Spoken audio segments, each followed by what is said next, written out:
চিকিৎসক মৃত ঘোষণার পর দাফন সম্পন্ন হয়েছিল দুদিন আগেই, কিন্তু কুসংস্কার আর অন্ধবিশ্বাসের সুযোগ নিয়ে সেই কবরের পাশে হাজির হন একজন ওঝা। দাবি করেন লাশে পচন না ধরলে ঝাড়ফুঁক দিয়ে ওই মৃত নারীকে ফিরিয়ে আনা সম্ভব। টাঙ্গাইলের সখীপুর উপজেলার চতলবাইদ গ্রামে সাপের কামড়ে মারা যাওয়া হাসনা বেগম নামের এক নারীকে কেন্দ্র করে ঘটে যাওয়া এই ঘটনা পুরো এলাকায় কৌতূহল ও চাঞ্চল্য তৈরি করে। ঘটনার সূত্রপাত গত বৃহস্পতিবার হতেয়া ভাতকুরচালা এলাকার 58 বছর বয়সী হাসনা বেগমকে বিষধর সাপে কামড় দেয়।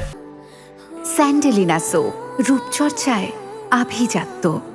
পরিবারের লোকেরা তাকে দ্রুত উপজেলা স্বাস্থ্য কমপ্লেক্সে নিয়ে গেলে জরুরি বিভাগের চিকিৎসক পরীক্ষা নিরীক্ষা শেষে তাকে মৃত ঘোষণা করেন। নিয়ম অনুযায়ী চতলবাইদ গ্রামে পারিবারিক কবরস্থানে তার দাফনও সম্পন্ন হয়, কিন্তু গল্পের নাটকীয় মোড় নেয় শনিবার। বাসাইল উপজেলার কৈলানপুর এলাকা থেকে হাজির হন গাজী মিয়া নামের এক ওঝা। তিনি দাবি করে বসেন হাসনা বেগম নাকি এখনো মারা যাননি। শুধু মুখে দাবি নয়, কুসংস্কারের চরম পরাকাষ্ঠা দেখিয়ে ওঝা কবরের এক পাশে বাঁশ দিয়ে সুড়ঙ্গ তৈরি করেন এবং ভিতরে গন্ধ শুকে দাবি করেন সেখানে নাকি তেলের গন্ধ পাওয়া যাচ্ছে। তিনি পরিবারকে প্রতিশ্রুতি দেন মঙ্গলবার পর্যন্ত লাশের দুর্গন্ধ বের না হলে মরদেহ কবর থেকে তুলে ঝাড়ফুঁক দিয়ে তাকে জীবিত করে দেবেন। মৃত নারীর মেয়ে খালেদা বেগম বলেন, মাকে ফিরে পাওয়ার আশায় তিনি বুকে আশা বেঁধেছিলেন, কিন্তু পরদিন সকালে ওঝা ফোনে জানান রাতে ধ্যানে বসে তিনি দেখেছেন তার মা আর বেঁচে নেই। চিকিৎসা বিশেষজ্ঞদের মতে কুসংস্কারের কারণে সাপে কাটা রোগীদের ক্ষেত্রে এখনো এমন প্রতারণার শিকার হচ্ছেন সাধারণ মানুষ, যা বন্ধে জনসচেতনতা ও প্রশাসনের কঠোর পদক্ষেপ জরুরি।